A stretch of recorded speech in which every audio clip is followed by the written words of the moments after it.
Hello everybody, welcome to Beyond the Blackboard, the channel that empowers you to craft the future you desire, whether that's accelerating your learning, uncovering life-changing opportunities, or keeping you updated with all things education. I make at least weekly content every Thursday around these themes, so if that sounds useful, please hit that subscribe button. And if you like this video, please do give it a like and share it with someone who it might be useful for. Okay, down to brass tacks. What this video is about is you have just received your GCSE results, and what do you do now? What are some of the ramifications about your futures in terms of sixth form colleges, about autumn exams, about next year, and what can you do to set yourself up to prime yourself in the best position you can?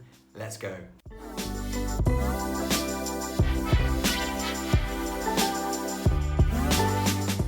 Okay, so we know that this year's situation, which we've been talking about on this channel for the last 4 months, has pretty much been a complete disaster, an unbelievably confusing system full of U-turns and broken promises.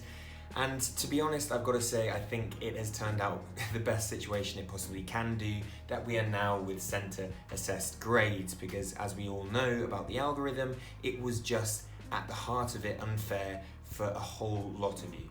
So on the surface of it, great times, highest grades that we've ever seen in this country. Just to give you some stats, people receiving grade 4 has risen from 69.9% to 78.8%, a roughly 10% increase. And we're seeing a similar trend in the highest grades, with grade 7s up from 21.9% to 27.6%. But there are some issues with this system, of course. Although I think it's the best situation we could have had. There are issues, for instance, inflation of those grades, which I'm about to come on to for the rest of this video, but also you've got other issues like private candidates being overlooked and not being able to receive a centre assessed grade, and therefore needing to take autumn exams, leaving them at a disadvantage, as well as other things like subconscious bias of teachers giving those grades. There's a very yappy dog outside, I apologise for that. Try and ignore it and listen to my dulcet tones instead. Barky, barky dogs. What now? Well, there are two main things that I'm going to talk about in this video, and that is sixth form applications and how they're going to deal with it, colleges, sixth form colleges, and also autumn exams. Maybe you're thinking of starting them. What is that going to look like in terms of school support and how you manage it next year? Firstly, sixth form colleges. Now, of course, because everyone has higher grades this year, there has been a higher amount of people reaching the minimum offer level that is required by sixth form. This, in other words, is called grade inflation. So we are seeing some issues there. Because more people have higher grades, it means in certain situations, those grades can mean less. Although officially on paper, they mean the same thing. But the real question is, how are sixth form colleges dealing with this last minute curveball that the government have given them in terms of who they're accepting?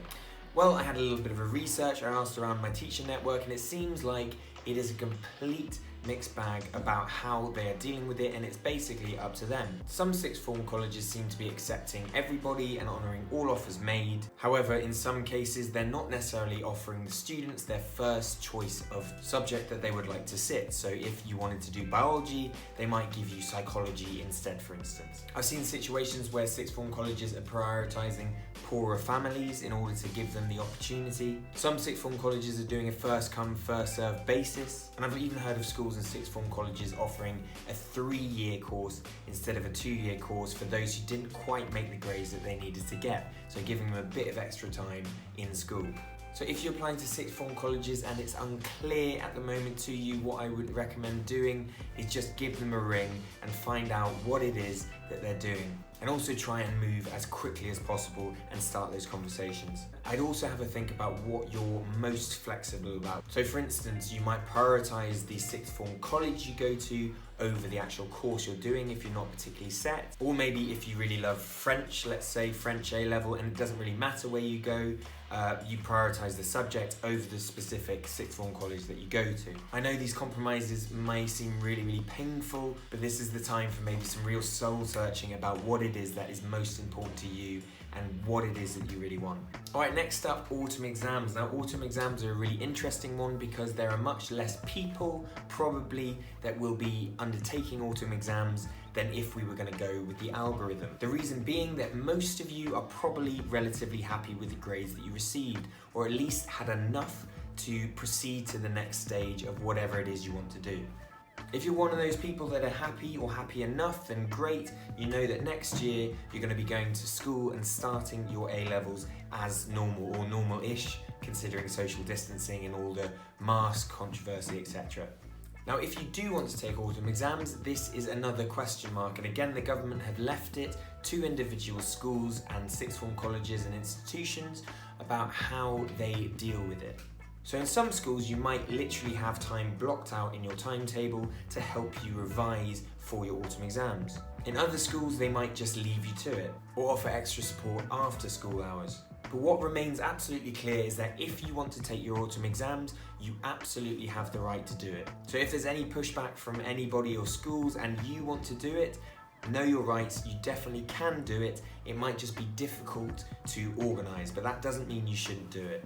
If you are going to take your autumn exams though, it is likely that you are going to have to be quite independent and self-motivated, because a lot of it is going to be outside revision. So be prepared for that, and if you like help accelerating your learning, then subscribe to this channel, because I do a lot of stuff on that.